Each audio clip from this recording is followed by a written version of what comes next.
رہبانیت کے اندر آپ کو معلوم ہے کہ سیلف اینیہیلیشن، انگریزی الفاظ جو ہیں وہ زیادہ بعض لوگوں کے لیے واضح ہوں گے، نفس کشی، نفس کو کچل دینا، ختم کر دینا، مار دینا، یہ رہبانیت میں ہوتا ہے، اسلام میں نہیں ہے۔ اسلام کا نظام بڑا متوازن ہے۔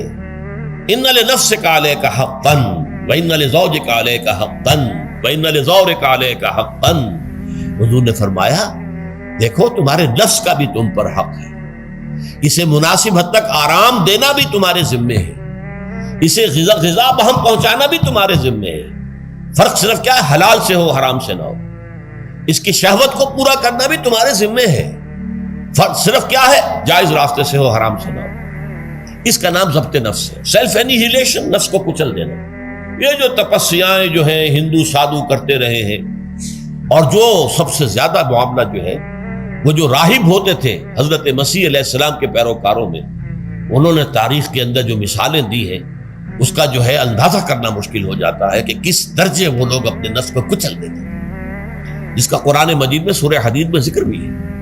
اکثر لوگ تو پابندی نہیں کر سکتے تھے، اپنے اوپر پابندیاں لگانے کے بعد غلط راستوں پر بھی چل پڑتے تھے، لیکن جو لوگ ان پابندیوں کو نبھاتے تھے وہ کس انتہا تک جاتے تھے۔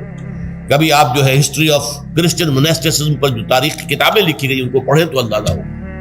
مولانا مودودی نے تفہیم القرآن میں اس کا کچھ حوالے دیے ہیں، اور واقعہ یہ کہ رونگٹے کھڑے ہو جاتے ہیں انسان پر کہ اس درجے میں انہوں نے اپنے نفس کو کچلا۔ ہمارے صوفیہ کے ہاں بھی بعض ایسی روایات صحیح ہیں یا غلط ہے بیان کی جاتی ہیں، لیکن اسلام کا اصل معاملہ کیا ہے؟ توازن، اعتدال۔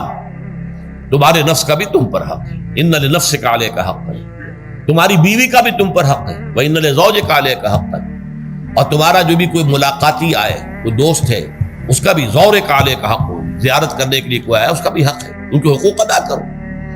حضرت عبداللہ ابن عمرو بن العاص رضی اللہ تعالی عنہما صحابہ کرام میں اس اعتبار سے بہت ممیز تھے کہ ان پر عبادت جو ہے، عبادت گزاری کا اتنا غلبہ ہو گیا تھا، ہر روز روزہ رکھتے تھے اور رات کو پوری رات کھڑے رہتے تھے۔ حضور کو اطلاع دی گئی، حضور نے طلب کیا فوراً، آپ نے فرمایا یا عبداللہ الم نخبر، کیا ہمیں یہ خبر نہیں دی گئی انک تصوم الدہر وتقوم اللیل، کہ تو ہمیشہ رات کو کھڑا رہتا ہے نماز میں اور ہر روز روزہ رکھتا ہے۔ اب ظاہر بات ہے حضور کے حضور میں جھوٹ کیسے بولتے، ویسے بھی جھوٹ بولنے کا سوال نہیں صحابے کے لیے، تو عرض کیا بلا یا رسول اللہ ایسے تو صحیح ہے۔ فرمایا لا تفعل، ہرگز ایسا مت کرو، فإن لنفسک علیک حقا وإن لزوجک علیک حقا وإن لزورک علیک حقا، تمہارے نفس کا بھی تم پر حق ہے، روزہ رکھو بھی اور افطار بھی کرو۔ بہترین روزہ جو ہے وہ حضرت داؤد علیہ السلام کا تھا، ایک دن روزہ رکھتے تھے، ایک دن افطار کرتے تھے۔ لیکن یہ ہے کہ آپ ہفتے میں 2 دن روزے حضور کے ہیں، سوموار کو اور جمعرات کو، مہینے میں 3 روزے یہ ہیں، اس میں گویا کہ سنت پر عمل بھی ہو جائے گا۔ لیکن یہ کہ ہمیشہ روزہ رکھنا، بلکہ یہاں تک کہا گیا ما ساما من سامت دہر، جو ہمیشہ روزہ رکھتا ہے اس نے کوئی روزہ رکھا ہی نہیں۔ کیا مطلب؟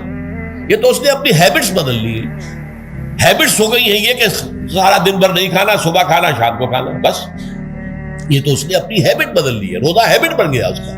ما ساما من سامت دہر، جس نے ہمیشہ روزہ رکھا اس نے کوئی روزہ رکھا ہی نہیں۔ اس لیے کہ روزہ تو در حقیقت اس شخص پر شاخ گزرتا ہے جس کو عادت ہے دن میں کھانا کھانے کی، اس کو دن کے اندر 3 کھانے کھانے کی عادت ہے، تبھی تو وہ شاخ گزرے گا۔